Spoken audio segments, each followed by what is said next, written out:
el día de hoy. El tema será choque séptico. Bueno, mi nombre es Ken Martínez Rangel, soy residente del primer año y vamos a empezar esto.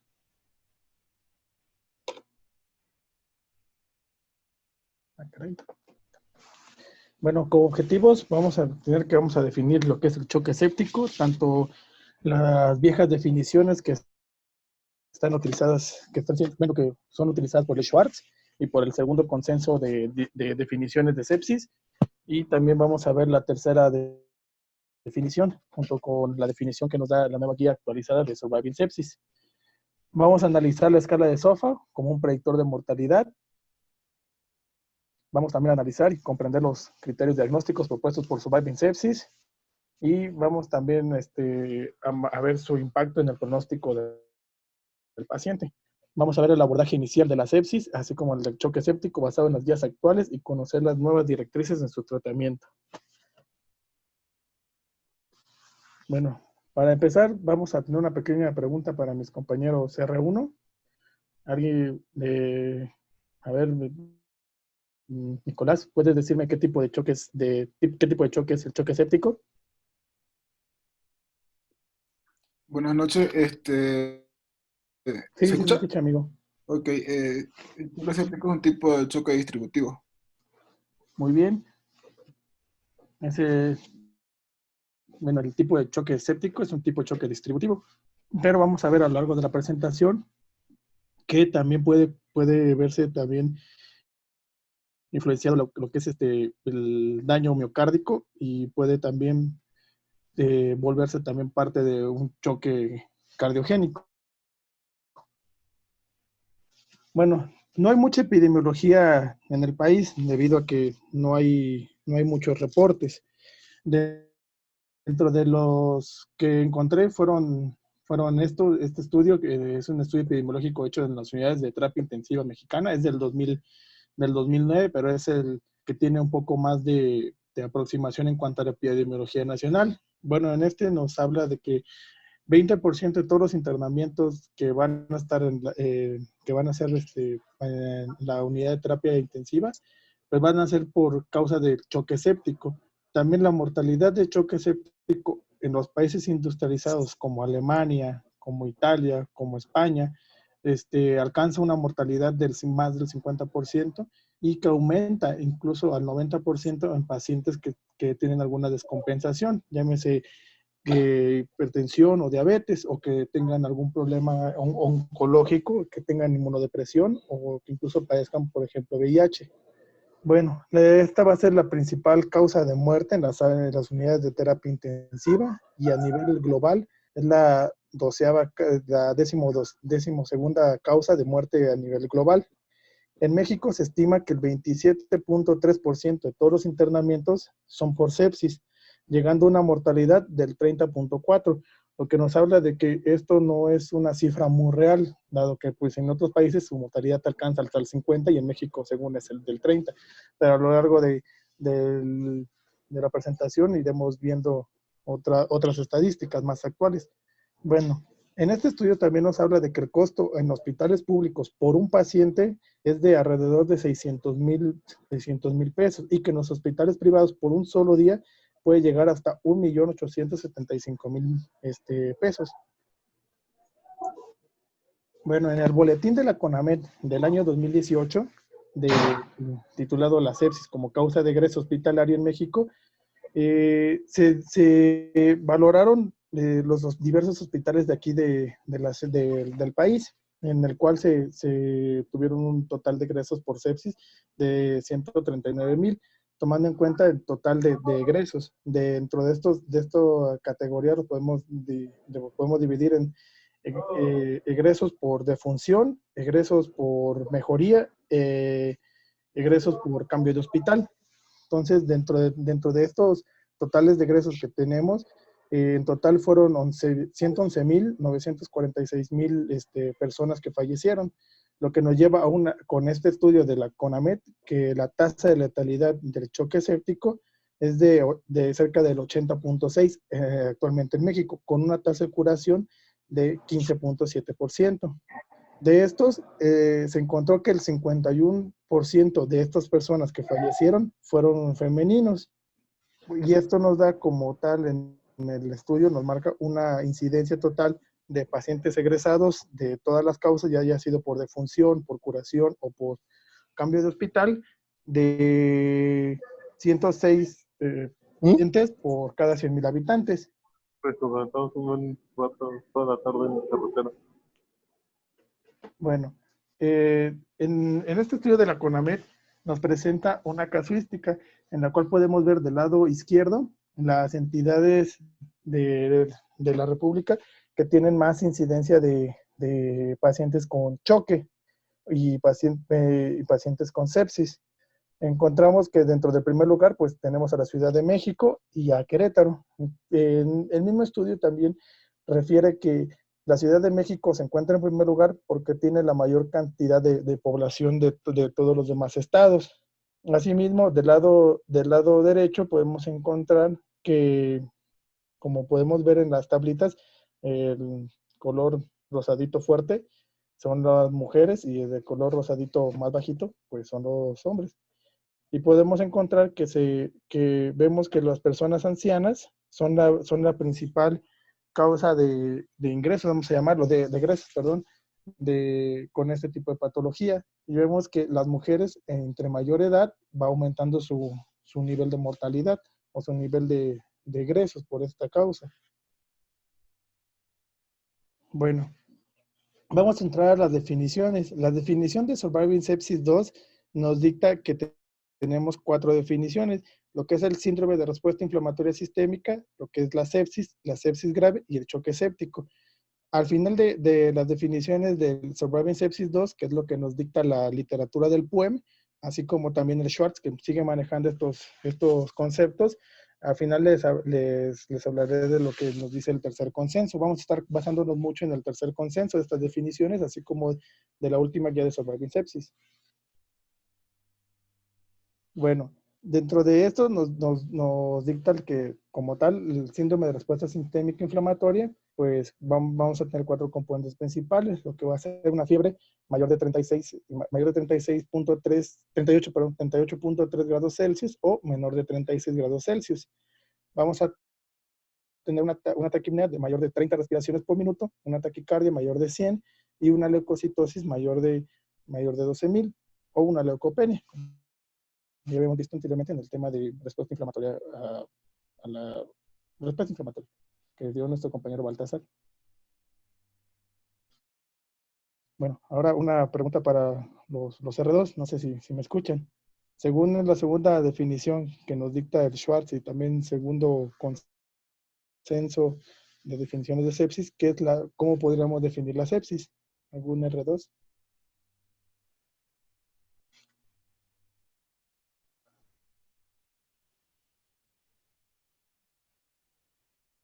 Que si quieres yo respondo. Está bien, amigo. Es la presencia de respuesta inflamatoria sistémica y una sospecha o confirmada de una causa infecciosa. Es correcto. El Schwartz lo maneja como una respuesta inflamatoria sistémica asociado a una causa microbiana de algún foco que tenemos tanto sospecha o ya hayamos confirmado. ¿Alguno de mis compañeros de R1 que pueda definirme cómo se define la sepsis grave? Yo lo hago, Ken. ¿Sí me escuchas? Sí, amigo. Sí, la sepsis grave ahora va a ser la definición de sepsis más va a estar asociada a disfunción orgánica. Es decir, va a haber, y esta se va a documentar principalmente por una hipotensión, pero que va a responder adecuadamente a una terapia con líquidos. Exactamente, amigo. Va a ser como tal la septicemia más uno o más datos de disfunción orgánica. Ahorita vamos a ver que en las nuevas definiciones se desaparece lo que es el término de sepsis grave y respuesta inflamatoria sistémica. Y por último, ¿alguien puede ayudar a definir choque séptico? Yo lo hago, Ken. Es sepsis grave más datos de disfunción orgánica que son refractarios al tratamiento y requiere vasopresores y mantiene una presión de media de menos de 60 o una sistólica de menos de 90 Es correcto.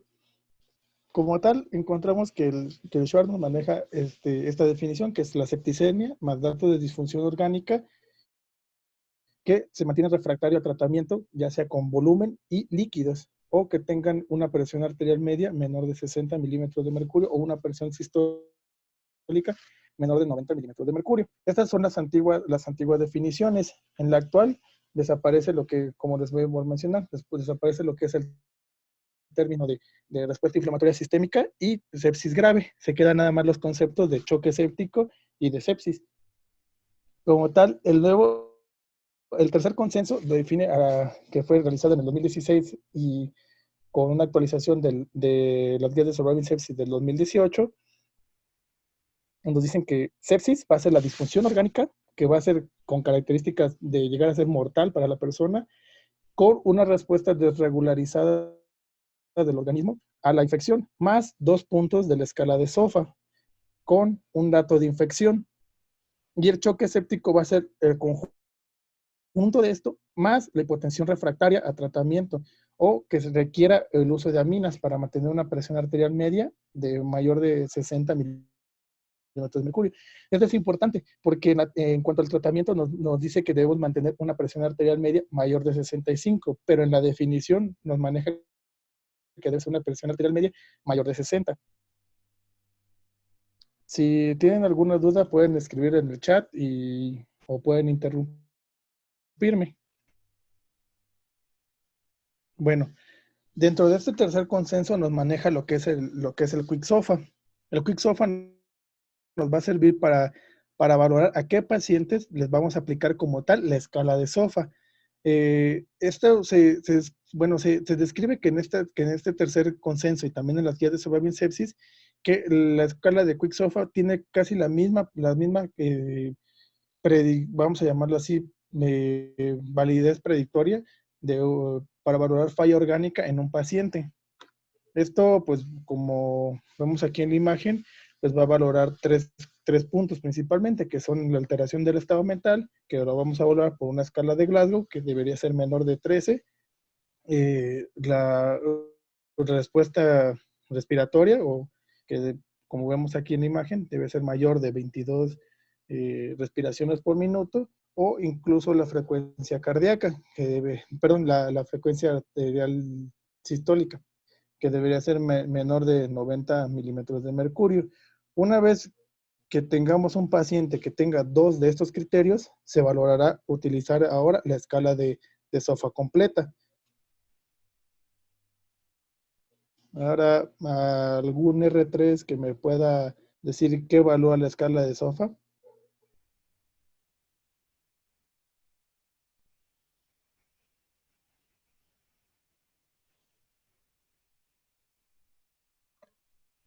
Bueno,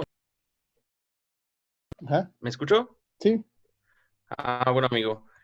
Bueno, la escala de SOFA evalúa 6 parámetros: la respiración, la coagulación, el hígado, lo que refiere a la tensión arterial, lo que ya comentaste del sistema nervioso central, el estado de alerta del paciente, y lo renal con respecto a la creatinina. Cada parámetro se puede evaluar desde el 0 hasta 4 puntos cada uno de estos. Exacto. Bueno, vamos a entender que así como mencionó nuestro compañero, que los criterios van a ser desde el 0 hasta el número 4 y van a evaluar lo que es el estado neurológico, la función renal, la función hepática, el sistema de coagulación, el respiratorio, el sistema cardiovascular. Cada punto que aumente de la escala de SOFA te agrega, según los estudios de las guías de Surviving Sepsis, un 10% en la mortalidad del paciente. Entonces, esto no quiere decir que si un paciente tiene 3 puntos de la escala de SOFA o 4 puntos de la escala de SOFA, pues tendría un 40%. Ahora, en cambio, si tenemos un paciente que prácticamente se encuentra con prácticamente casi todos los valores de la escala, pues tenemos que su mortalidad va a ser más del 80% y prácticamente el paciente pues tiene más probabilidades de morir. Bueno, dentro de la escala, pues vamos a desglosarla. La escala de Glasgow, pues en el estado 1, pues como les había mencionado al principio, que se evalúa también el de Quicksofa, va a ser menor de 13 hasta 14. En el grado 2, pues va a ser de 10 a 12. En cuanto a la función renal, pues podemos encontrar que se ve aumentada la creatinina. Esto ahorita, mediante la plática de la parte de la fisiología, vamos a ver por qué se evalúan estos parámetros. Dentro de la parte hepática, pues vemos también un estado de que se va aumentando la bilirrubinemia, principalmente a expensas de la bilirrubina total. Esto va a ser por un patrón colestático que se va presentando en el paciente con choque. Bueno, también vamos a encontrar que las plaquetas, pues, van a ir disminuyendo, esto conforme al consumo, debido a que el mismo estado de choque puede producir un estado de, bueno, produce más bien un estado de hipercoagulabilidad y se consumen las plaquetas por activación del sistema endotelial. En cuanto a lo respiratorio, podemos encontrar que el índice de Kirby pues, va disminuyendo hasta requerir en un punto determinado un soporte ya ventilatorio. Y del estado cardiovascular, pues tenemos que son con la presión arterial media, que como habíamos dicho, para la definición, pues se maneja que debe ser menor de 60 milímetros de mercurio. Bueno, dentro de las etiologías podemos encontrar que prácticamente pueden ser bacterias tanto gram positivas, gram negativas, virus, hongos o incluso parásitos. Como tal, estas bacterias, ¿cómo se llama? Patógenos van a variar de acuerdo al continente, de acuerdo al hospital, de acuerdo a la región endémica en la que pudiéramos estar. Dentro de este artículo que encontré de Sepsis Pathophysiology and Clinical Management, encontramos que en diferentes estados, bueno, en diferentes regiones de los diversos continentes encontramos diversos tipos de patógenos. Principalmente vemos que en el oeste de Europa, pues principalmente tenemos que los estafilococos van a ser la principal causa, mientras que en los países como Sudamérica y América bueno, sí, principalmente Sudamérica, van a ser bacterias gram negativas, como lo son Pseudomonas, Klebsiella y E. coli. Vemos que en otros países, como África, pues principalmente pueden ser otro tipo de microorganismos. Según el estudio epidemiológico que ya le había comentado del doctor Raúl Carrillo, él nos describe que aquí en México la principal causa de sepsis va a ser de origen abdominal, principalmente encontrándose problemas de tipo apéndices rotas y oclusiones intestinales, con necrosis de porciones del intestino. El estudio no refiere qué porciones de intestino, nada más lo refiere así, necrosis intestinal. Vamos a encontrar que el segundo foco principal va a ser a nivel pulmonar. Dentro de los demás va a ser el tejido blando en menor cantidad, el sistema urinario y misceláneos que van a ser, pues ahora sí, en general. Y dentro de la etiología, aquí en México, encontramos que el 52% van a ser bacterias gram negativas, empezando en primer lugar con un 51%, nos menciona que va a ser principalmente Pseudomonas, seguido por un 36% por E. coli.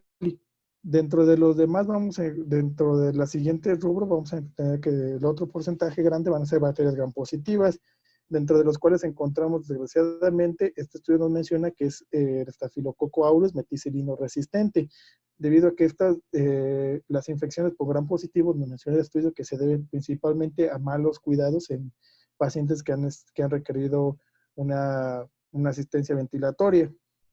Y encontramos también un bajo porcentaje que son por hongos, principalmente se encuentra en cándida. Debido a que se encontró que muchos de los pacientes que ingresan a las unidades de terapia intensiva son pacientes que pueden tener incluso alguna inmunodeficiencia, como lo comenté al principio, que tuvieran, por ejemplo, VIH o que tuvieran algún tratamiento oncológico que los inmunodeprima. Bueno, aquí tenemos un ejemplo, no sé quién me puede ayudar a leerlo, alguien de la audiencia. ¿Te ayudo, Kent? Sí, amigo. Se trata trata de Pablo, paciente de 27 años de edad con un peso de 100 kilos y talla de 165, con antecedentes de diabetes mellitus tipo 1, con mal control a base de insulina. Ingresa al área de urgencia por presentar lesión en pie derecho de un mes de evolución, la cual hoy refiere a agregarse mal olor y sentirse mareado. Signos vitales con frecuencia cardíaca de 120, frecuencia respiratoria 28, TA de 170, temperatura 38,8. En la química sanguínea tenemos una glucosa de 300 miligramos de cilitro, creatinina de 1,5, urea de 96, BUN de 110, bilirrubina total de 2,5, bilirrubina directa de 1,2 y bilirrubina indirecta de 1,3. En la BH tenemos hemoglobina de 14, leucocitos de 12.000, neutros de 85, linfos de 10 y plaqueta de 150.000. Gasometría arterial con un pH de 7,4, bicarbonato de 26, PO2 de 80, PCO2 de 48 y lactato de 1. Bueno, y ante esto, pues, ¿qué diagnóstico presenta este paciente de acuerdo a las nuevas definiciones? Presenta choque séptico, sepsis, o si fueran las viejas, por ejemplo, sería choque séptico grave, sería sepsis grave, o cómo podríamos definir este paciente, o cuál sería el diagnóstico como tal de este paciente, abordándolo como tal del tema de la clase. ¿Alguien de la audiencia? Es sepsis. Bien. Nada. Exacto. De acuerdo a las nuevas definiciones, encontramos que pues el paciente no ha requerido vasopresores, entonces por lo tanto no se puede catalogar como un paciente con choque séptico. Pero podemos encontrar que ya empieza a tener alteraciones a nivel renal y también a nivel de hígado. Encontramos que pues tiene una creatinina aumentada, tiene la bilirrubina total aumentada, además de que encontramos de que es un paciente que tiene comorbilidades, que es un paciente con una obesidad y que tiene mal control de su diabetes. Podemos encontrar que esto nos da un valor de que el paciente tiene o puede complicarse dentro de lo que va. Podemos saber que el foco infeccioso pues es el piecito del paciente. Dentro de la gasometría podemos encontrar que está todavía dentro de parámetros normales.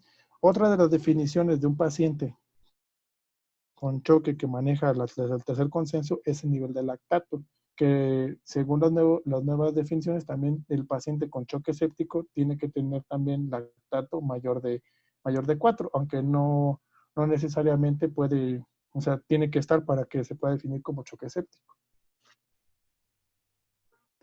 Aquí les pongo la escala de SOFA para que veamos otra vez lo mismo, que como vemos el paciente, pues, entre las escalas de Glasgow, pues todavía está el paciente consciente. Si quisiéramos, podemos agregarlo como que está en un grado 1 de la escala de SEPS, de escala de Glasgow, bueno, de la escala de SOFA en la parte de lo neurológico. De lo renal, pues podemos encontrar que el paciente se encuentra también en un grado 1, lo que nos da pues, ya 2 puntos de la escala de SOFA. Y dentro del patrón de hepático, pues podemos encontrar que está en un grado 2. Entonces este paciente pues puede que se nos complique porque tiene un grado de mortalidad cerca del 40% o más del 40%.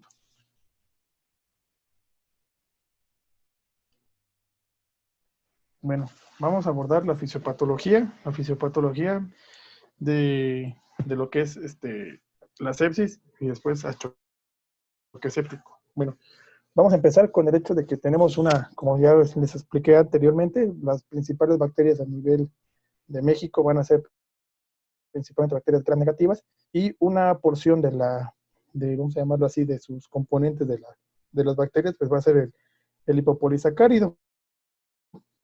Bueno, este lipopolisacárido va a ser detectado principalmente por el receptor TOL tipo 4, que como sabemos ese va a estar en la membrana de los macrófagos, así como también de neutrófilos y en un menor porcentaje en linfocitos. Bueno, una vez que este lipopolisacárido se une al receptor tipo TOL, desencadena en la célula, en este caso el macrófago, va a producir factores de transcripción que van a provocar que aumenten la secreción de interleucinas tanto 1, 6, 8, interleucina 10, factores de necrosis tumoral, que nos va a llevar a una respuesta inflamatoria. Esta misma respuesta va a llamar a otros células de la respuesta inmune, como lo son neutrófilos, como lo son también basófilos y en un menor porcentaje también los eosinófilos.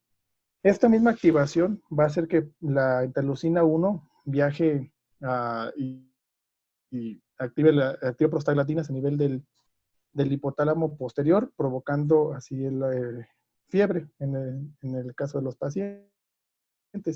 También esto va a provocar que a nivel de los neutrófilos se activen leucotrienos, produzcan prostaglandinas, produzcan proteasas, así como también radicales libres o sustancias reactivas de oxígeno.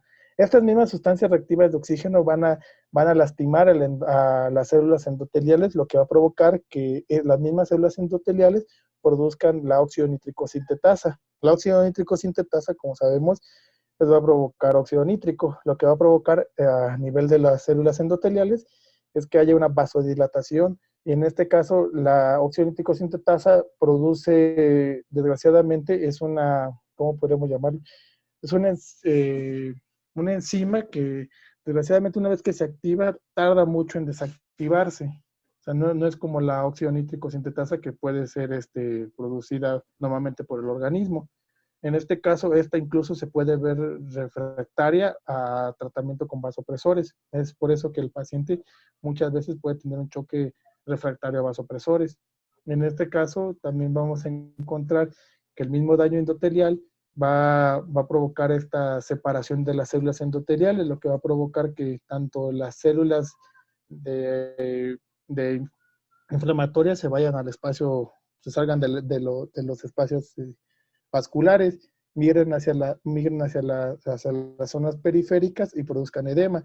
Este mismo edema va a provocar que también haya salida de proteínas, y lo que va a provocar es que también la presión hidrostática del vaso sanguíneo pues vaya disminuyendo. Esta misma presión hidrostática va a provocar que también a nivel del corazón se disminuyan las precargas, haya una vasodilatación generalizada, lo que también va a llevar a que el corazón, en un problema ya posterior, se termine con un daño a nivel miocárdico. Como podemos ver en la imagen del grado 2, vamos a tener que la activación de estas sustancias también va a provocar la liberación de factor tisular. Lo que va a provocar la liberación del factor tisular va a ser la activación de la vía extrínseca de la coagulación. Asimismo, como sabemos, este mismo daño vascular que vamos teniendo se va a producir no solamente a nivel de la región afectada, sino esto se va haciendo generalizado, llegando incluso a los capilares pulmonares, afectando la membrana pulmonar. Y esto nos va a llevar a un síndrome de estrés respiratorio, que ahorita vamos a ver en otra imagen.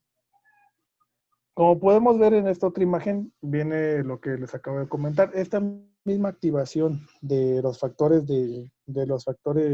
tipo de adhesión que van a estar activados por la expresión aumentada que vamos teniendo de los factores inflamatorios, van a producir que los neutrófilos migren y tengan una mayor adhesión a nivel del endotelio. Esta misma adhesión va a provocar que incluso los neutrófilos liberen ahí las sustancias reactivas de oxígeno, lo que va a provocar que aún se dañe más el endotelio. Entonces, por eso podemos encontrar de que una de las definiciones de lo que es la sepsis, pues es que es una respuesta regularizada también por daño endotelial, por la inducción también de las sustancias, como lo comenté anteriormente, como lo que es la óxido nítrico sintetasa de tipo inducible. Estas mismas moléculas van a provocar que se acumule ¿cómo podemos llamarlo? Las células blancas, provocando, vamos a llamarlo así, como microtrombos de células blancas. Y como les había mencionado, también al activarse los factores de coagulación, van a activar también el sistema plaquetario. Entonces se van a formar trombos a nivel de la microcirculación, tanto de trombos blancos como de trombos ocasionados por plaquetas. Como vemos aquí, en este caso, el daño endotelial, que va a provocar la liberación del factor tisular, lo que va a activar el factor 5, que por su parte va a activar al factor 8, que como sabemos todo esto es la vía extrínseca de la coagulación, lo que nos va a llevar principalmente a lo que ya sabemos, que va a dar como resultado la formación de, de trombos. Esto mismo, como ya sabemos, va a activar a las plaquetas. Por eso mismo vemos que en un paciente que conforme va avanzando más el estado de sepsis, se van consumiendo las plaquetas. Esto nos habla que a la hora de que tomemos una VH, pues encontremos una leucocitosis marcada. Esto puede ser tanto por la diapedesis que van teniendo ahora sí que las células blancas, como también a los trombos formados por células blancas. Y la disminución de las plaquetas, pues está relacionada con esta patología, bueno, con esta parte que es lo que les estoy explicando. A nivel pulmonar, que era lo que les mencionaba, esta migración va a provocar que los neutrófilos se salgan de los capilares, como les había dicho. Entonces, esta misma liberación va a provocar que también al migrar los neutrófilos, se activen los neutrófilos y liberen más sustancias que lastimen al nivel, que lastimen el endotelio. En este caso tenemos del lado derecho un alveolo que ya tiene una fase, que está en una fase aguda de daño, y un alveolo normal del lado izquierdo. Como podemos ver, la membrana alveolar, o vamos a llamarlo así, está siendo alterada, lo que va a provocar que también las proteínas que se encuentran del espacio del espacio extracapilar migren adentro del alveolo, lo que va a provocar que el alveolo se congestione y se llene de agua, dándonos así lo que ya hemos comentado, que es un síndrome de distrés respiratorio, ocasionado por esta misma respuesta inflamatoria que vamos teniendo en el paciente. Esto mismo nos va a llevar a que también se pierdan alveolos, ya que puede haber una destrucción del mismo alveolo al perder los neumocitos. Eso también nos puede provocar que, pues como sabemos, a nivel circulatorio, pues sabemos que principalmente los encargados de llevarle el oxígeno, pues va a ser prácticamente, pues, ahora sí que las células de los neumocitos son los encargados de llevar este intercambio de oxigenación. En este caso, al verse alterados, pues va a haber una disminución en la oxigenación. Al consumirse todos estos factores por parte de la explosión inflamatoria que estamos teniendo, esto mismo va a provocar que estemos gastando toda esa cantidad de oxígeno del cuerpo. Y si le sumamos a que el pulmón en un estado ya más avanzado tampoco puede compensar estas demandas de oxígeno, lo que va a provocar es que el corazón, en una respuesta por compensar esto, va a aumentar la frecuencia cardíaca, lo que nos habla del otro criterio que ya hemos visto de la escala de SOFA. Esto mismo nos va a provocar que a nivel de las arterias coronarias disminuye el flujo del corazón. Y como sabemos, si el corazón sigue funcionando, pero no hay un suministro adecuado de oxígeno, las células van a entrar en un estado de respiración anaerobia, lo que va a provocar el aumento del lactato. Por eso es que vemos que ya en un estado más avanzado, ya después de que ocurrió la vasodilatación, después de que ocurrió la respuesta inflamatoria, pues ahora vamos a entrar en un estado principalmente de respiración anaerobia. Por lo tanto, aquí es cuando empieza a aumentar los niveles de lactato. Como podemos entenderlo, pues a la hora de que tomemos una gasometría, podemos encontrar que el paciente tiene una disminución de los niveles de oxígeno.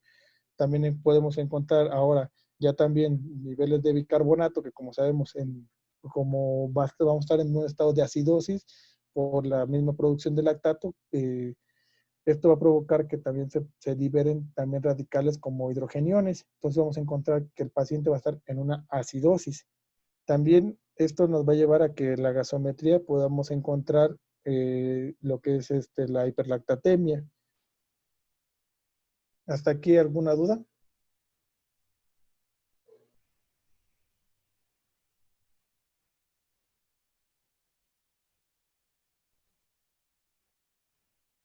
Bueno.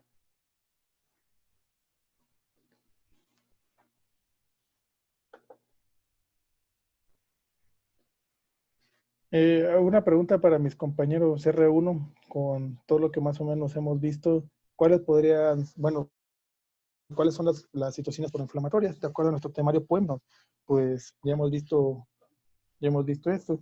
No sé, algún compañero R1, no sé, Son que IL-1 esté por y ahí. IL-6, TNF-alfa, son los principales.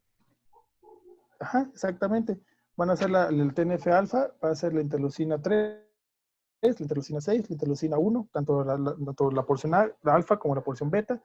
También podemos encontrar que en menor cantidad va a ser la interleucina 2, la 6 y la 8. A ver qué dice. Comenta el doctor Pepe en el chat que es pregunta de POEM esto. Ok, muchas gracias, doctor.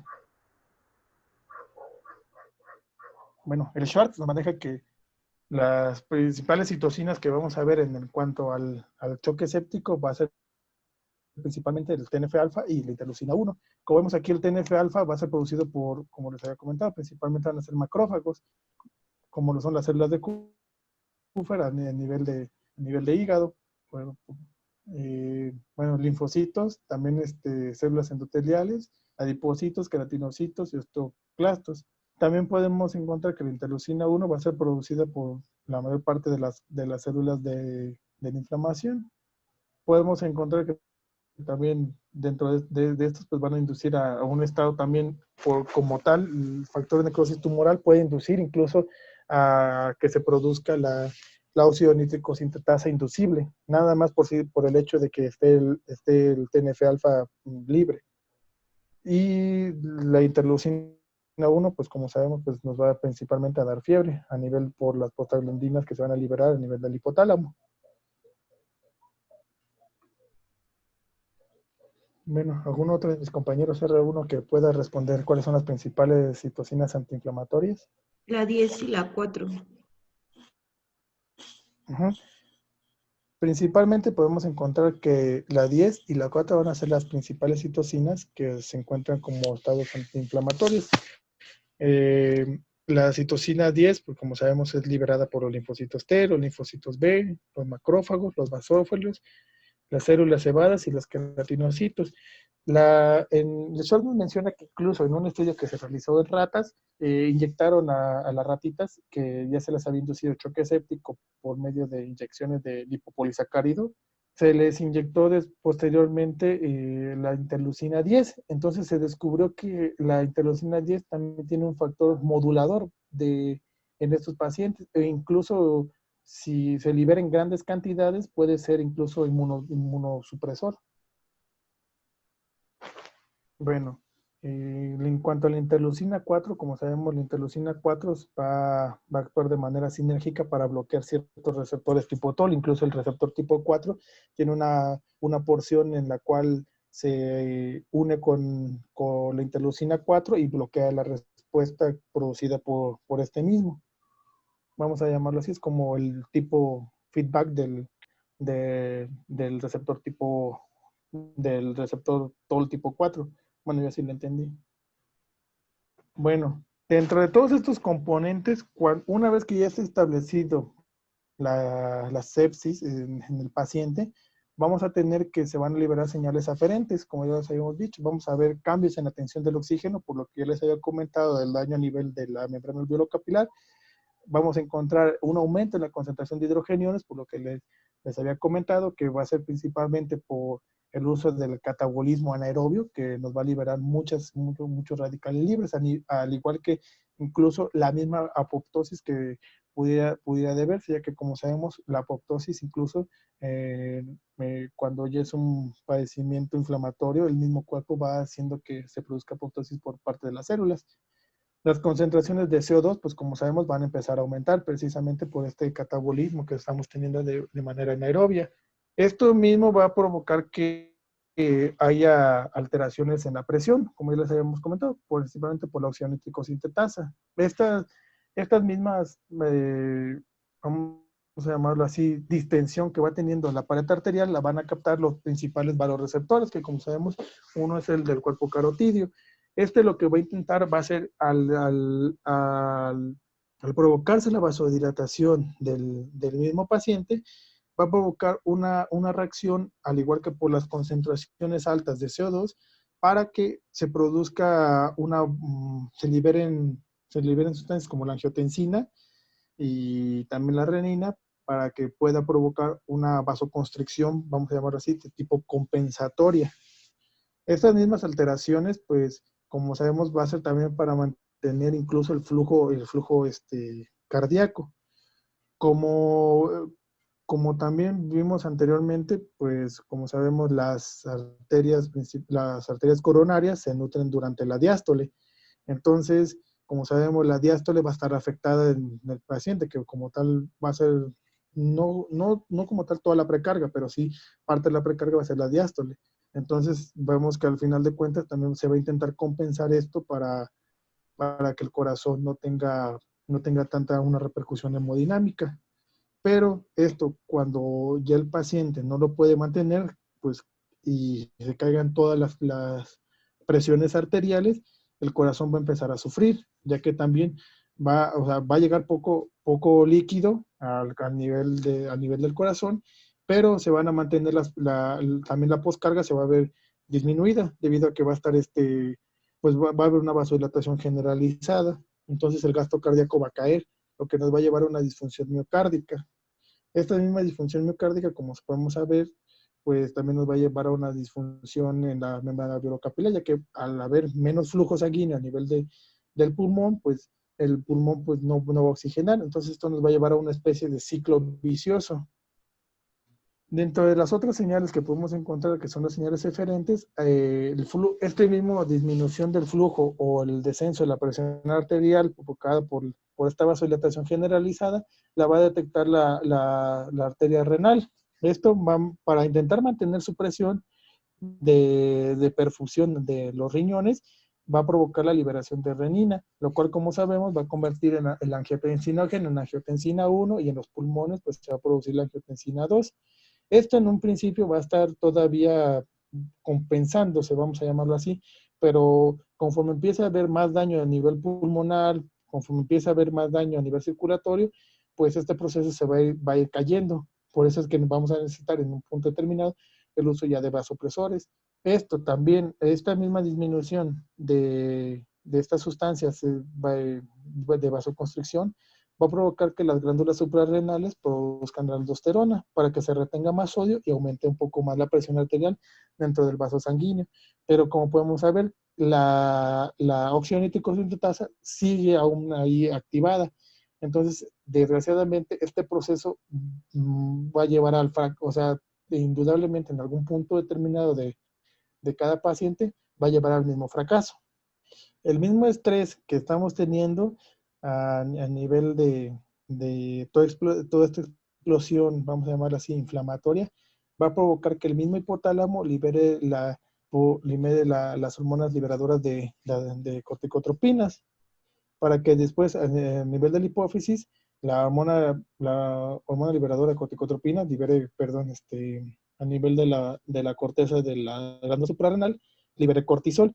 Como sabemos, el cortisol va a ayudar a modular un poco los efectos inflamatorios que estamos teniendo en estos pacientes, pero también el mismo cortisol va a aumentar incluso en los pacientes lo que es la glucemia. Entonces, por ejemplo, retomando el paciente que teníamos anteriormente, que es un paciente diabético, cuando ya llegue a un estado no compensatorio, podemos observar que la glucosa va a estar aumentada. Al aumentar la presión, también va a lastimar un poco más los capilares, la membrana de los riñones.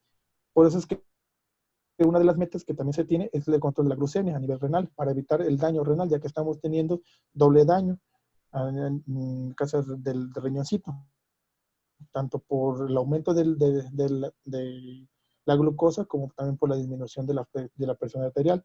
Entonces, como podemos ver, estos mismos cambios a nivel de hígado van a provocar que la misma disminución del flujo esplácnico que va a haber por la vasoconstricción, vamos a llamarlo así, que va teniendo también a nivel intestinal, produzca un patrón colestásico. Por eso vemos que en la escala de SOFA vemos alterado también el hígado, vemos alterado la función renal, la función respiratoria y la función cardíaca.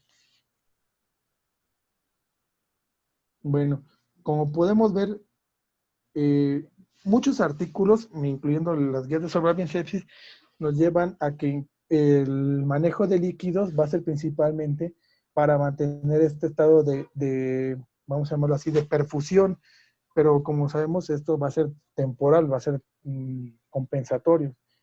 Esto para mantener también los niveles de la precarga, mantener la perfusión renal y aumentar un poco más el flujo a nivel desplácnico. Todas estas, si no se pueden, si no se corrigen lo que es los cambios del óxido nítrico sintetasa, lo que son el daño del daño endotelial, lo que es la producción de radicales libres y la reducción la respuesta inflamatoria que todavía no se logra regular, y el aumento a que incluso con todas estas apoptosis que estamos teniendo por parte de la respuesta inmunológica muy exacerbada, va a producir que ciertos canales, que se libere calcio. Estos canales de calcio, pues va a aumentar lo que es el calcio a nivel sanguíneo. Todo esto nos va a llevar a que en un punto determinado, todo esto nos va a llevar a una falla miocárdica, lo que principalmente nos va a llevar a un grado de mortalidad. En uno de los estudios que al rato les voy a comentar, nos dice este estudio que una vez que el paciente tiene daño miocárdico, tiene una posibilidad de sobrevida de 0. Prácticamente una vez con daño miocárdico el paciente, su probabilidad de sobrevivir pues es nula.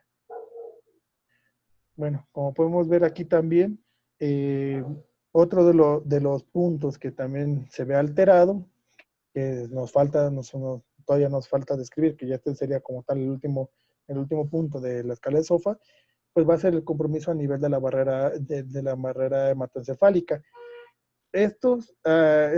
Como sabemos, estos tienen su propio sistema regulatorio, pero al verse con esta presión y del estrés que está generándose, va a provocar un daño en esta barrera, lo que va a provocar que haya, al igual que en el pulmón y al igual que en otras regiones del organismo, se produzca una extravasación de líquido. Este líquido se va a ver, como lo mencioné igual anteriormente, igual que en el pulmón, se va al espacio extracelular. Esto va a provocar un edema, esto va a provocar que al final de cuentas haya una sobrecarga de proteínas a nivel cerebral, lo que va a provocar es que incluso el cerebro tenga una deshidratación celular, pero con edema por el aumento del líquido extracelular, lo que nos va a llevar todo esto a que el paciente tenga un grado de encefalopatía. Por eso es que la escala de Glasgow nos sirve para evaluar esta parte. Conforme va avanzando el choque séptico y incluso las sustancias reactivas de oxígeno van dañando a las células del cerebro, pues esto principalmente se va a empezar a disminuir la escala de coma de Glasgow por el mismo deterioro que va a tener el paciente. Como podemos ver, tenemos ya después lo que es el daño miocárdico, la apoptosis de las células inmunes, lo que nos va a provocar también en un grado más avanzado que los pacientes presenten también incluso esplenomegalias. Va a haber lo que ya les había dicho, lo que es el pulmón de choque o el síndrome de respuesta inflamatoria, síndrome de distrés respiratorio. Como les comenté, pues la misma disminución del compromiso del flujo esplácnico va a provocar que haya un patrón colestásico en el paciente, por lo cual también podemos incluso con el aumento de las bilirrubinas ver que el paciente incluso tenga cierto grado de ictericia. Bueno, el Schwartz nos menciona 2 fases que el paciente con choque va a tener, que es una fase hiperdinamica y una fase hipodinámica. En la fase hiperdinamica, digamos que es la fase compensatoria, que es donde el paciente empieza a aumentar su respiración, su frecuencia respiratoria para intentar compensar esto, que era lo que ya les habíamos comentado. La misma vasodilatación que va teniendo con la extravasación del líquido va provocando que pues las extremidades se encuentren calientes y pues posteriormente, pues como les había comentado, pues va a tener la trombocitopenia y la neutropenia que ya habíamos comentado, esto por la misma adhesión que va teniendo las células. Y en la fase hipodinámica, pues ya va a ser una fase en la cual pues ya se consumieron todo lo que se tenía que consumir de oxígeno, vamos a llamarlo así.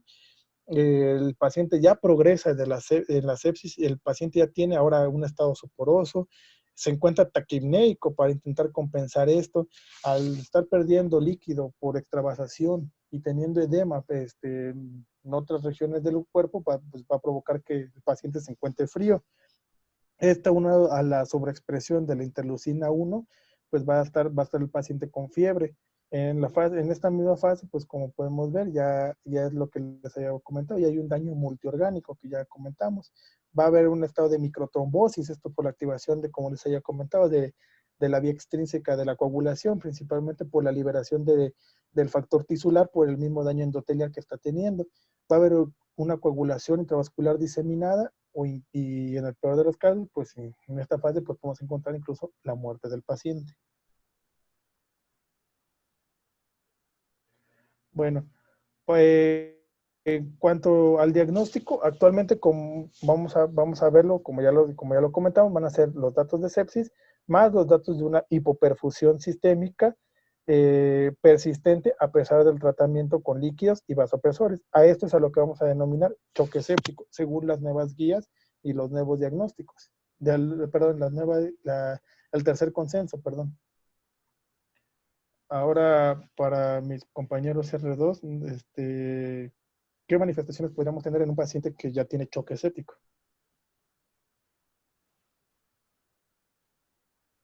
Hola, Ken, buenas noches. Hola, amigo.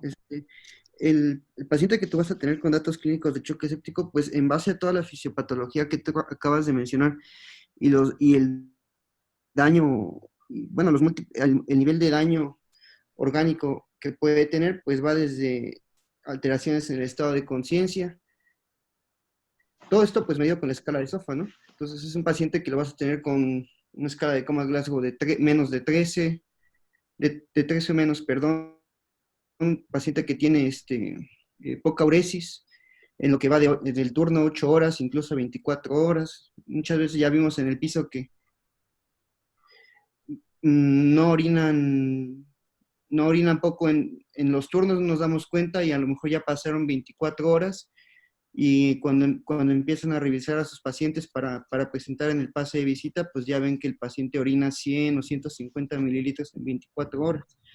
Paciente que puede tener alteraciones en las pruebas de función hepática, que más que un patrón colestásico, considero que es un patrón mixto o incluso propiamente isquémico.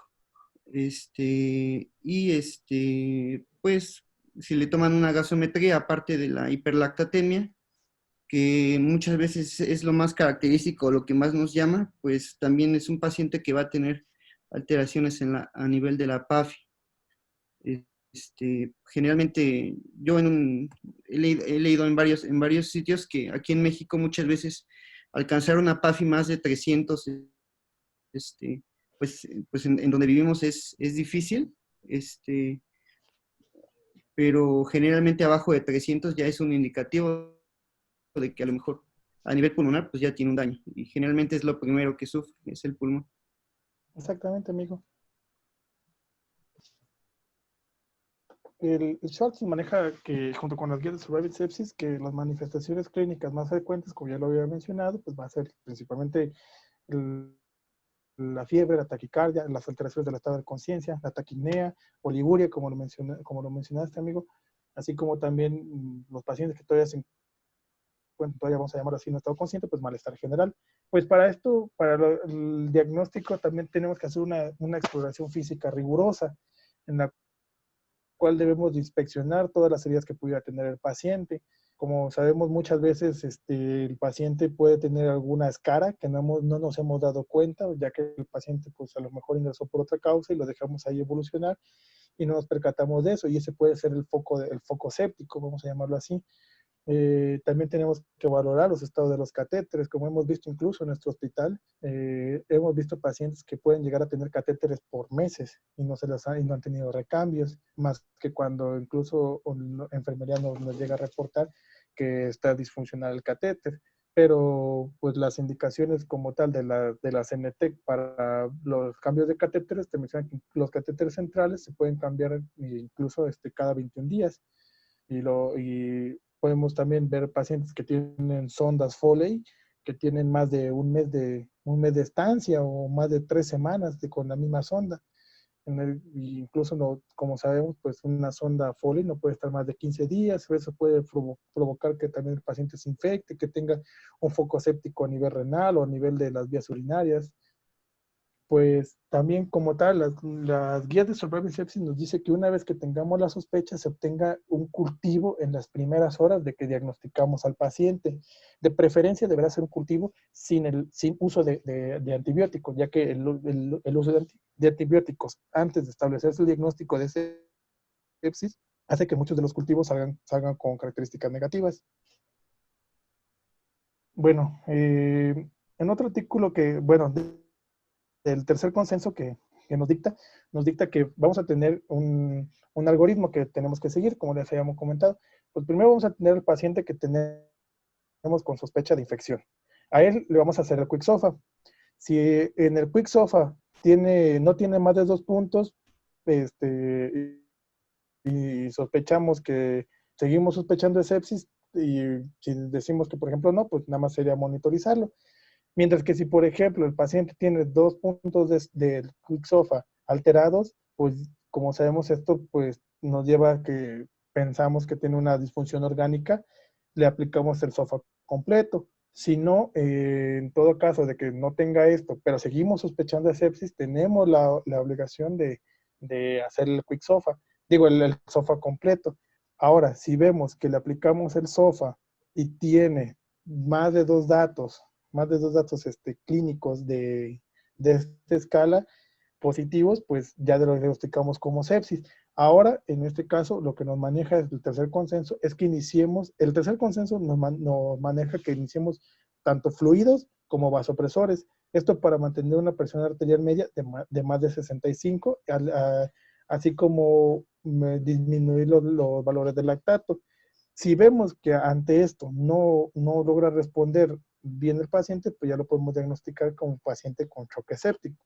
Es un algoritmo, pues yo considero que pues, está muy, muy didáctico, vamos a llamarlo así, que aquí, como podemos ver, la escala de Quick SOFA nos sirve para valorar a qué paciente les vamos a aplicar la escala de SOFA completa.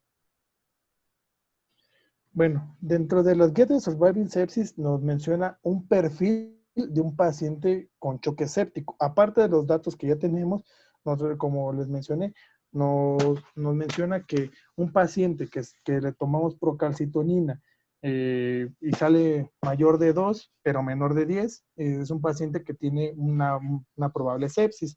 Pero si el paciente tenemos que tiene 10, pues ya es un paciente que ya tiene o choque o sepsis grave. Esto te lo mencionan debido a que hay pacientes que, como les había mencionado, pueden estar en una fase todavía compensatoria. También encontramos que el lactato, principalmente, lo vamos a encontrar en la nueva definición que tenemos de choque séptico. Encontramos que el lactato debe ser mayor de 4 milimoles. Si encontramos esto, las guías de Surviving Sepsis nos dicen que debemos iniciar un tratamiento con fluidoterapia. Bueno, ahora continuando, vamos a seguir con el paciente que ya habíamos visto, con el señor Pablito. ¿Alguien que me pueda ayudar a leer? Sí, yo te ayudo, Kent. Dice, se abre herida de Pablo y drena 500 cc de material purulento y se ingresa a cama de urgencias. Se agrega ahora que el paciente presenta somnolencia. Ahora presenta una PAM de 55 milímetros de mercurio a pesar de bolos de solución salina y con uso de vasopresores. En la gasometría muestra un pH de 7.3, un bicarbonato de 15, PO2 de 77%, PCO2 de 22%, saturando al 69% y un lactato de 5.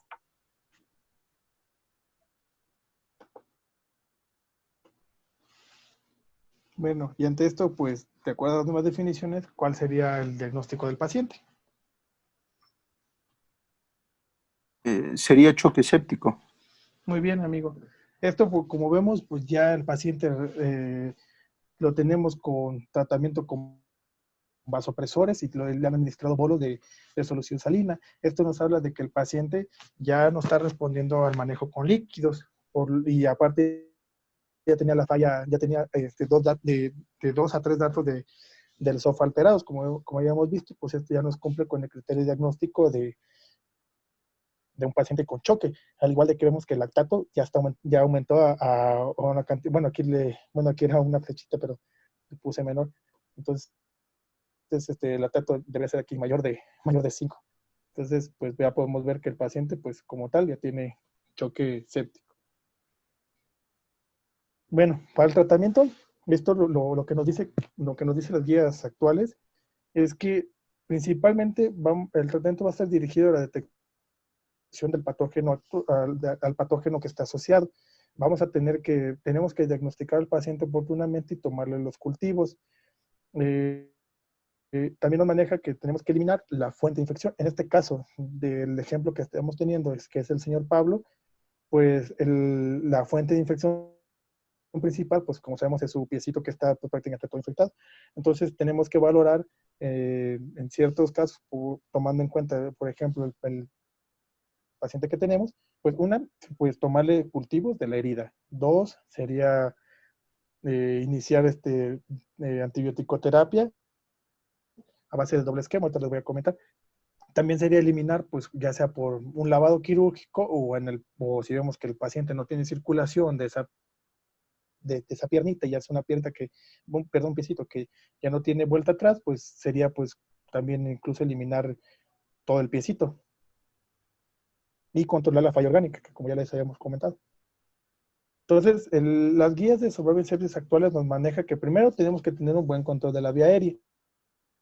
Si vemos que el paciente le aportamos por medio de puntas nasales y mantiene valores adecuados en la gasometría de oxigenación, vemos que el lactato va bajando, incluso con eso, junto con la antibiótico-terapia, pues podemos mantener incluso al paciente con esas puntas nasales. Si vemos que el paciente sigue progresando a mal y vemos que no está haciendo, pues ya sería hacer un método tal vez más invasivo, ya sea incluso intubar a un paciente. Esto para mantener, como les habíamos comentado, si el paciente sigue perdiendo oxígeno y no se sigue oxigenando, pues el paciente puede caer, por final de cuentas, incluso en un paro respiratorio el paciente.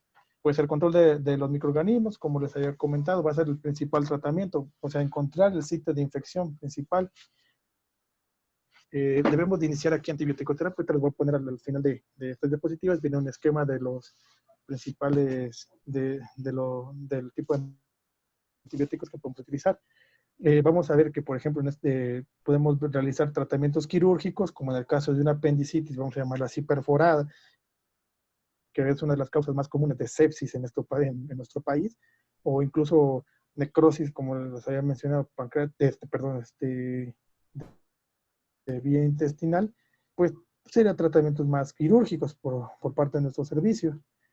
Pues el uso de vasopresores, principalmente todas las guías nos mencionan que debemos iniciar siempre con norepinefrina y posteriormente si vemos que esto el paciente no está respondiendo, o sea, agregar vasopresina. En muy pocos medios hospitalarios tenemos el recurso de vasopresina. En nuestro hospital, afortunadamente, tenemos poco, pero tenemos vasopresina en nuestro hospital. En caso de que veamos que el paciente, aparte de eso, tiene también problemas a nivel cardíaco, podemos agregar lo que es la dopamina o la dobutamina para hacer que el corazón incluso pueda seguir manteniendo el gasto cardíaco. Pues como sabemos, va a ser seguir monitorizando la presión arterial media, va a ser controlar el pH, o sea, que evitar que siga el paciente acidótico, controlar el ácido láctico y la glucosa. Aquí nos maneja, ¿cómo podemos? Diagrama de flujo, lo saqué de las guías actuales, bueno, de las guías de la CNTEC. Es un concepto que nos puede explicar muy bien, que es el uso de tratamiento empírico, que no ha cambiado en la primera hora de sospecha. Pacientes, como vemos aquí, terapia de pacientes no neutropénicos, pues agregar una sinergia combinada, que sería un beta-lactámico con un aminoglucósido o incluso las nuevas guías te mencionan que puede ser una cefalosporina de tercera a cuarta generación más una fluoroquinolona. Actualmente en las nuevas guías de la monoterapia desaparece principalmente. Todas vienen siendo o cefalosporina con alguna fluoroquinolona o algún otro beta-lactámico más aminoglucósido, o incluso a veces hay en ciertos pacientes que se tenga sospecha de patología intestinal, agregar metronidazol para cubrir el aspecto de lo que son los patógenos aerobios. En pacientes, como sabemos, que tienen riesgo de candidiasis, como lo son pacientes con inmunosupresión, pues es agregarle el uso de fluconazol o agregarle otro tipo de azoles. Esto principalmente vamos a ver lo que ya sería después de que hayamos tomado un cultivo. Una vez que el cultivo nos salga positivo, pues ya será pues valorar, bueno, ajustar los medicamentos de acuerdo a la sensibilidad del patógeno que hayamos encontrado. Las guías de Surviving Sepsis nos manejan que debemos de tener una resucitación inicial con un bolo de 30 mililitros kilogramo de una solución cristaloide. Nos maneja que puede ser principalmente lo que es el cloruro de sodio en las primeras 3 horas. Esto para mantener solamente la presión arterial media mayor del 65%. Como les había mencionado, tomar los cultivos antes del inicio de la antibiótico-terapia. Manejar al mismo tiempo la norepinefrina como primer vasopresor. Y en todo caso no responder o administrar vasopresina.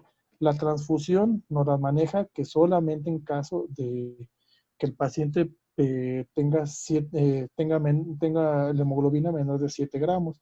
Y la glucosa nos la maneja que debemos de mantener glucosas menores de 160 miligramos sobre decilitro. Pero ahorita vamos a hacer al final, si logra haber tiempo, un debate acerca del uso de líquidos, porque como sabemos, por ejemplo, en el paciente que pesa 100 kilos, le administramos 330 mililitros por kilogramo de peso, pues sería una cantidad inmensa de solución cristaloide en las primeras 3 horas, lo que nos va a llevar a que al final de cuentas encharquemos al paciente, debido a que, pues como sabemos, todas las proteínas van a estar en el espacio extravascular. Entonces, al final de cuentas, esta medida de bolos muy grandes incluso lleva a que el paciente incluso disminuya tenga más daño a nivel miocárdico. Bueno, nos maneja que las infusiones de norepinefrina como fármaco de elección debemos de iniciarla a una dosis inicial de 0.5 microgramos por kilogramo de peso, con una dosis máxima, nos la maneja así, que es la dosis máxima para el estado de choque de 1.0 microgramos por kilogramo minuto, y con dosis de mantenimiento de 2 a 4 microgramos minuto. Si en todo caso vemos que el paciente no responde a esto y sigue manteniendo las presiones arteriales bajas en los primeros 30 minutos, se le debe de agregar en ese momento la vasopresina para también disminuir los niveles de norepinefrina. Como les había comentado, en este caso, si vemos que el paciente no reacciona, a pesar de este tratamiento, podemos decir que es un choque refractario a tratamiento. Y en este momento, las guías de Surviving Sepsis y también del tercer consenso, nos dicen que solo en este momento podemos nosotros administrar esteroides, principalmente la hidrocortisona por su efecto rápido. Y nos maneja que debe ser una dosis de 300 miligramos por día, repartido de 200 a 300 miligramos repartidos en 3 dosis al día, pero solo en caso de que veamos que el paciente no tenga una respuesta favorable ni a vasopresores ni a líquidos. Los productos sanguíneos, como sabemos, también estas mismas guías nos dicen que pues debe ser los concentrados globulares, debe ser solamente en caso de que la hemoglobina sea menor de 7. No debemos de usar plasma para corregir estas alteraciones, porque como ya vimos, como se van a estar utilizando los factores de la coagulación porque tenemos una cantidad elevada de factor tisular y metemos plasma, en el plasma vienen los factores de coagulación. Si metemos plasma, va a haber un estado más procoagulante. Entonces vamos a provocar que el mismo paciente entre en un estado de hipercoagulabilidad e incluso nosotros llevarlo a un estado de coagulación intravascular diseminada. También te maneja que la transfusión de plaquetas solo se debe realizar en pacientes que tengan menos de 20,000 plaquetas, o si presentara alto riesgo de sangrado. El uso de heparina de bajo peso molecular lo recomiendan mucho, ya que, como sabemos, estas heparinas no requerimos nosotros de un monitoreo. Y las mismas guías también nos mencionan que debemos de administrar bicarbonato de sodio a 1/3 del déficit calculado, como aquí les pongo la formulita, que es el bicarbonato ideal menos el bicarbonato real que tenemos medido por el peso del paciente por punto 0,3, bueno, por punto 3, perdón. Y a esto que nos salió, solamente vamos a administrar 1/3 de eso que nos salió en el paciente.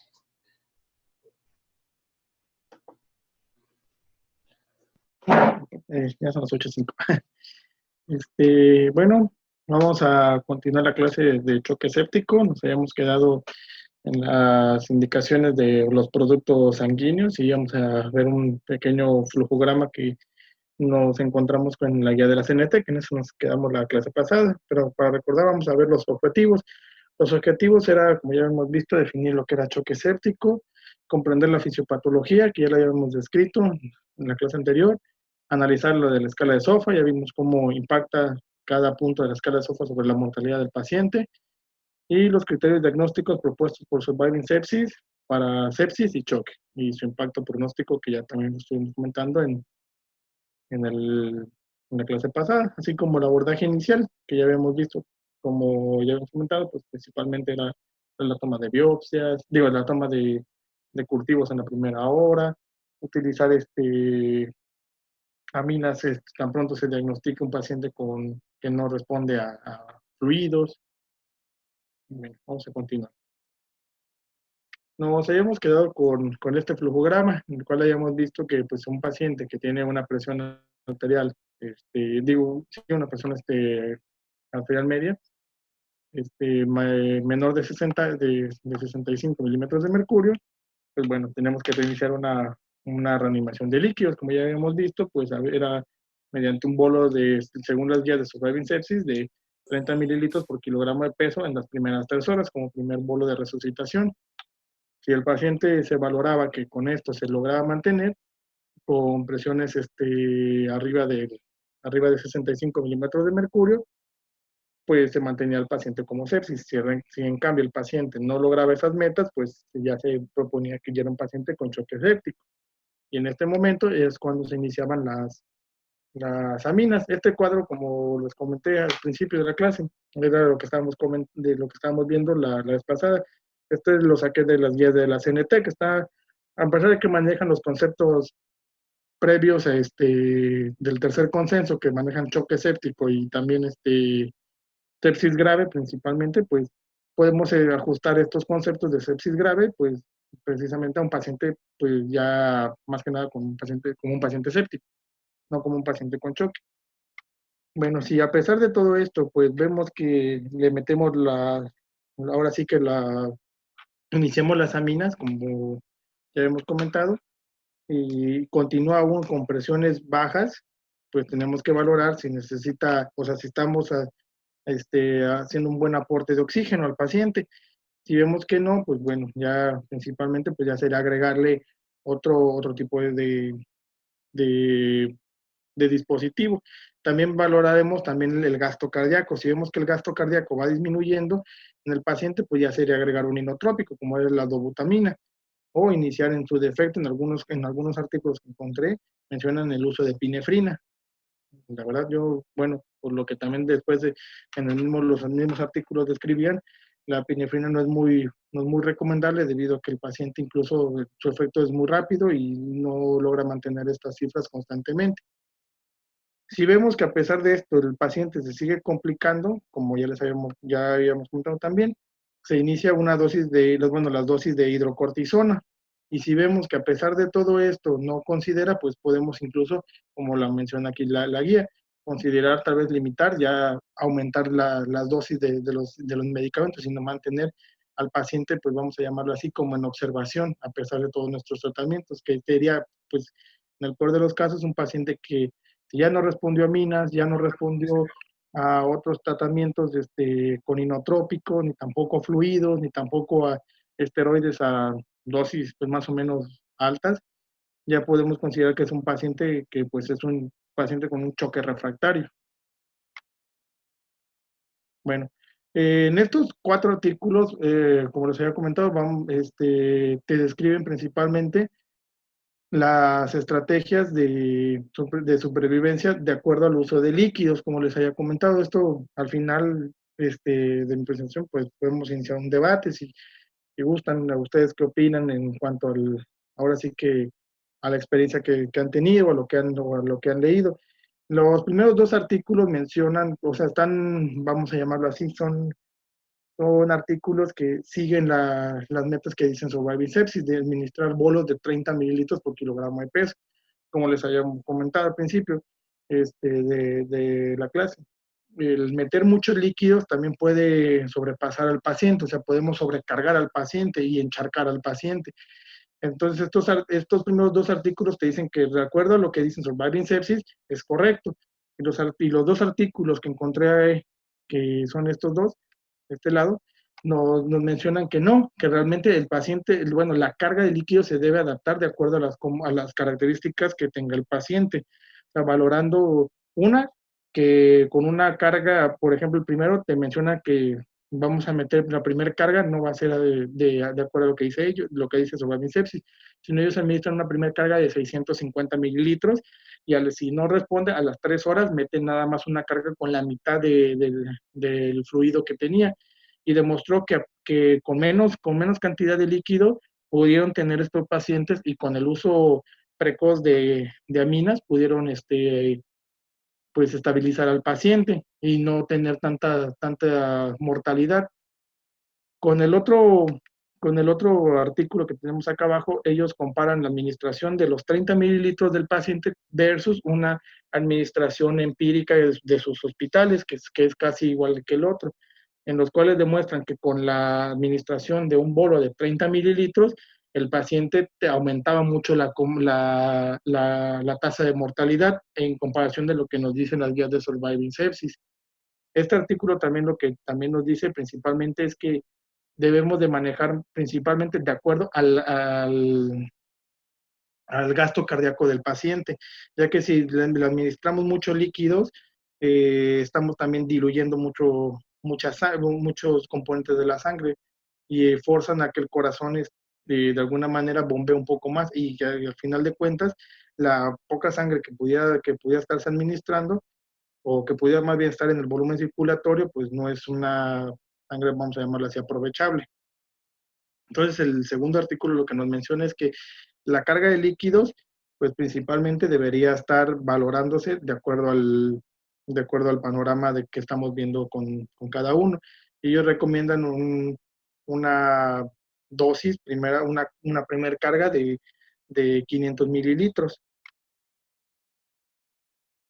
En nuestro otro artículo que encontré de medicina crítica y de terapia intensiva, ellos evalúan lo que es el delta del poder cardíaco en el choque séptico, pero pues el delta del poder cardíaco pues lo definen ellos, bueno, se define como la capacidad que tiene el corazón para impartir la energía al sistema arterial, lo que provoca o mantiene un flujo, y para esto viene una fórmula que el poder cardíaco pues va a estar medido en watts. Y viene aquí la fórmula que en el artículo los mencionan, que es la presión arterial media por el gasto cardíaco entre una constante, que sería 451. Y en este artículo encontraron que hay 3 perfiles de un paciente con choque séptico, en el cual tenemos a un primer paciente que tiene cambios hemodinámicos tempranos que van a favorecer a la sepsis, que es una dilatación del ventrículo izquierdo con disminución de la fracción de eyección, en el cual calcularon el poder cardíaco, que como vemos aquí es de 0.57, con un gasto cardíaco de 4 litros y con una PAM de 65. Con estos cambios vieron que también junto con el poder cardíaco de menos de 1, se demuestra que el paciente tiene mayor probabilidad de sobrevivir. A estos pacientes se les administró igual una carga de fluidos de acuerdo a lo que ellos iban midiendo del poder cardíaco. En otro de los rubros encontraron que otro tipo de pacientes van a presentar cambios hemodinámicos tempranos desfavorables para la sepsis. Estos van a aumentar el gasto cardíaco y van a favorecer la hipotensión. Encontraron que si, por ejemplo, el paciente tenía un gasto cardíaco muy elevado y también una presión arterial baja, pues como vamos a poner así, el corazón sigue trabajando en exceso, pero como está todo dilatado, a final de cuentas, el corazón necesita bombear con un poco más de fuerza, ya que va a tener cierto grado de reflujo, lo que todo esto va a condicionar que el poder cardíaco aumente. Y como les mencioné, en este artículo que mencionan es que arriba de 1 ya se considera un cambio hemodinámico temprano desfavorable para la sepsis. Como vemos aquí en el caso de un segundo paciente, que se evaluó, pues tiene un poder cardíaco de 1.3 watts, que nos habla de un cambio desfavorable. Y en un paciente 3, que es un paciente que se mantuvo estable, pero sus cambios hemodinámicos fueron después digámoslo así, del tratamiento que se le inició. Se le iniciaron aminas y en este se vio que hubo una reversión de la dilatación y también una disminución de la fracción de eyección. Como podemos ver, este paciente que respondió al tratamiento, digamos que se parece mucho al paciente que tuvo los cambios tempranos compensatorios, vamos a llamarlo así, y esto también nos indica de que el paciente con cambios hemodinámicos muy similar, o sea, que responde al tratamiento, podríamos calcular estas, en principio, bueno, ¿cómo se llaman? Estas variables, vamos a llamarlas así, y nos da un factor predictivo de si el paciente puede o no responder al tratamiento que le estamos administrando. Bueno, en las guías de Surviving Sepsis nos mencionan 3 referencias, que por ejemplo el doctor Mitzek nos dice que un balance positivo en 24 horas incrementa la respuesta, bueno, incrementa una respuesta negativa con respecto a los balances negativos. O sea, nos dice que si metemos de más líquidos, incrementa la mortalidad con respecto a los balances negativos. Sadaka también nos menciona que más de 6 litros en 24 horas tienen mayor mortalidad con respecto a pacientes con menos de 6 litros. Asimismo, en el último estudio que también nos menciona, la guía de Surviving Sepsis, tiene fluidos mayores en 72 horas, estos te mencionan fluidos mayores de 5 litros, en 72 horas aumentan la mortalidad con respecto a otros, bueno, aquí tuve un error, aquí son con fluidos bajos en solo 24 horas. Entonces, como podemos ver en las guías de Surviving Sepsis, también te dicen, métele un bolo de 30, pero también al mismo tiempo al final te dicen como de, oye, pues hay que echarle un poco de paciencia y no meterle tanto líquido, porque también te han demostrado que mucho líquido también puede matar al paciente. Entonces, pues aquí tendremos que valorar principalmente, más que meterle los 30 mililitros, yo pensaría así como, por lo que estuve leyendo, pues mejor administrarle tal vez el bolo de 500 y ver si responde, iniciarle las aminas temprano y ver si igual está respondiendo. Si vemos que no responde, pues continuar con el tratamiento. Bueno, como conclusiones, pues podemos decir principalmente que una de las principales, que el choque séptico pues va a ser una de las principales causas en las unidades de cuidados intensivos. Asimismo, pues las principales bacterias encontradas, pues como ya habíamos visto, van a ser bacterias gram negativas. Bueno, aquí era gram, aquí se cambió por el autocorrector, una disculpa. Principales patógenos, como ya vimos, pues principalmente va a ser E. coli y pseudomonas, como por parte de las gram negativas, y por parte de las gram positivas, pues principalmente Staphylococcus aureus.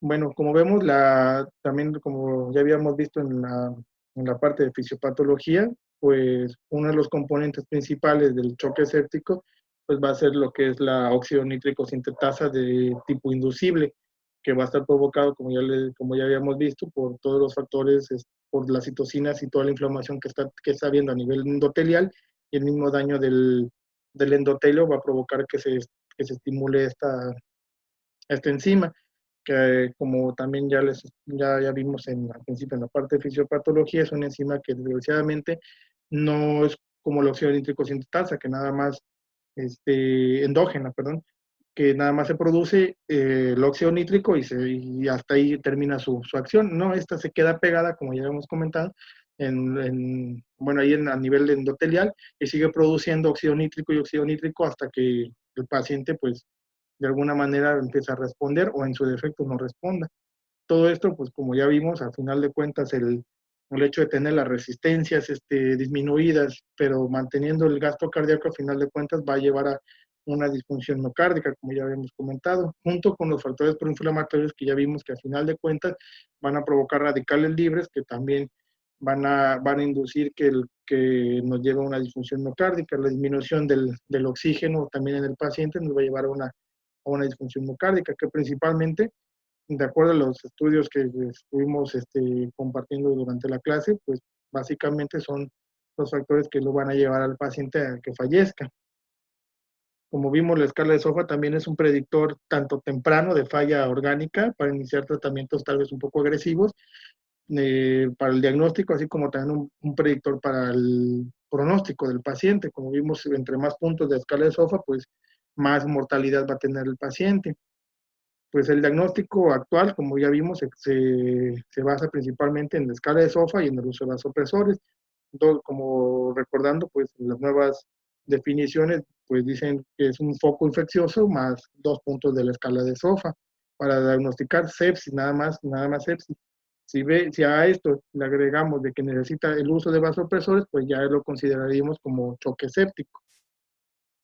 Como otro de los puntos importantes que ya discutimos también en la parte del diagnóstico, pues principalmente va a ser identificar el foco infeccioso y sobre todo intentar identificar mediante cultivos, ya sea de los catéteres o del lugar donde esté afectado, vamos a llamarlo así, para poder cultivar eso y poder ahora sí cambiar la estrategia orientada más que nada hacia el microorganismo que esté siendo afectado, y principalmente hacia su grave sensibilidad.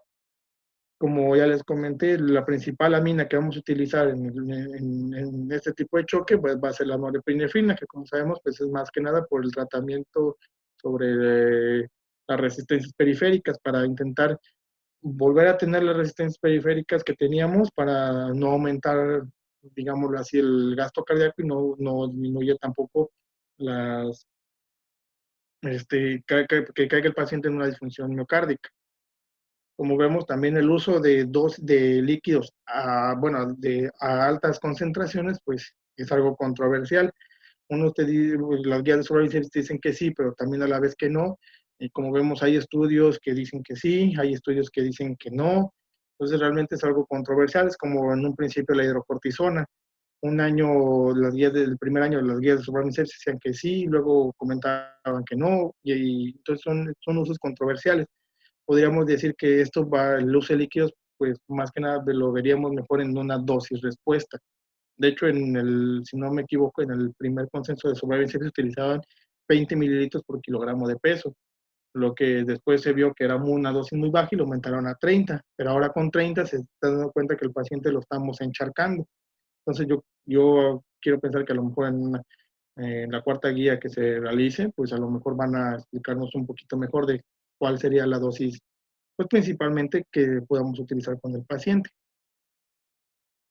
Bueno, aquí un pequeño resumen de lo que vimos, que como vemos, pues choque séptico, pues va a ser el subconjunto de la sepsis, más alteraciones circulatorias, celulares, como ya vimos, y metabólicas. Se agrega la hipotensión y el uso de aminas para mantener una PAM arriba del 60%, como le habíamos dicho. Dentro del tipo de epidemiología, pues como vemos, pues tiene una tasa de letalidad del 80% en México, de acuerdo a los estudios más recientes, una tasa de curación del 15.7%, y de la cual la mayor parte de ellos pues, fueron femeninos y a edades grandes, que como podemos imaginar puede ser por el factor, vamos a llamarlo así, protector por parte de las mujeres, como pasa también con los infartos, como ya habíamos visto. Esto más o menos lo asocian. La tasa de incidencia, de acuerdo a los egresos, pues es de 116 pacientes por cada 100.000 habitantes. Como les había comentado, las principales van a ser las de etiologías, van a ser gram negativos, de focos abdominales principalmente. Los principales patógenos pues, van a ser Pseudomonas, E. coli y Proteus, principalmente por parte de las gram negativas. De las gram positivas, pues van a ser Staphylococcus aureus principalmente, en algunos casos también enterococos. Y por hongos, pues podemos encontrar principalmente a los hongos como lo son Candida albicans. Pues para los diagnósticos, pues como ya habíamos visto, pues una es mediante la toma de cultivos, en la primera hora de que se sospeche que un paciente puede estar séptico, los datos clínicos que puede tener el paciente, que como ya hemos comentado al principio, antes eran los datos de respuesta sistémica inflamatoria, que tenga fiebre, que tenga taquicardia, que tenga leucocitosis. Aparte de eso, pues un paciente con hipotensión refractaria y del tratamiento, pues ya sabemos que esto pues, nos va a indicar que es un choque séptico. También utilizar la escala de Quick-SOFA en un paciente séptico, y si tienes más de 2 puntos, pues se le aplica ahora sí el SOFA score completo, que bueno, aquí se ve muy chiquito, pero bueno, como les dije, nada, hacer un resumen. Principalmente, pues nos va a indicar pues el grado de mortalidad que pudiera llegar a tener el paciente. Y el tratamiento, pues como aquí se lo puse, pues la resucitación inicial, según de acuerdo a las guías y a los consensos, pues es utilizar un bolo de 30 mililitros, solución cristaloide, las primeras horas para mantener la PAM. Si vemos que no, que con el bolo no se logra, pues administrar como primer vasopresor, pues la epinefrina a una dosis de 0.5 microgramos por kilogramo minuto, con una dosis máxima de choque pues de un microgramo por cada kilogramo cada minuto. Y principalmente, pues ya si en todo caso no respondiera a esto, a llegar a una dosis máxima, pues agregar ahora sí vasopresina a las unidades que vienen. Mantener la glucosa menor a 160 o máximo 180 en un paciente, y a la vez el principal factor que sería el control de la vía aérea principalmente. Y si vemos que todo esto no, a pesar de todo esto no funciona, pues agregar la hidrocortisona y valorar al paciente. Y si vemos que a pesar de todo esto no, pues ya se mantiene el paciente pues en espera para valorar el estado del paciente.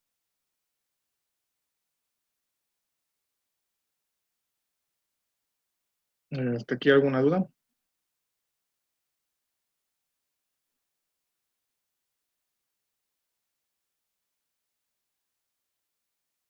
Bueno, y pues esta es la bibliografía, y pues bueno, no sé si gusten, bueno, no sé, ustedes qué opinan sobre el uso Eh, de líquidos, no sé. Ajá, en, dime, Karen. en el chat, el doctor Ujú. Raúl menciona algo acerca de eso, Tentito. ¿Te lo leo? Sí, por favor. Dice, a diferencia del choque hipovolémico, donde los pacientes necesitan volumen, en el choque séptico se ha estudiado el impacto en la mortalidad de los balances positivos, por lo que actualmente las recomendaciones van encaminadas hacia la terapia restrictiva en cuanto a líquidos, como habían comentado en clases previas. La reanimación guiada por metas es de las mejores estrategias. Y el doctor Castañón comenta que agregas hidrocortisona por la insuficiencia suprarrenal. Sí, claro. Bueno, sería todo, pues bueno, doy por concluido mi tema.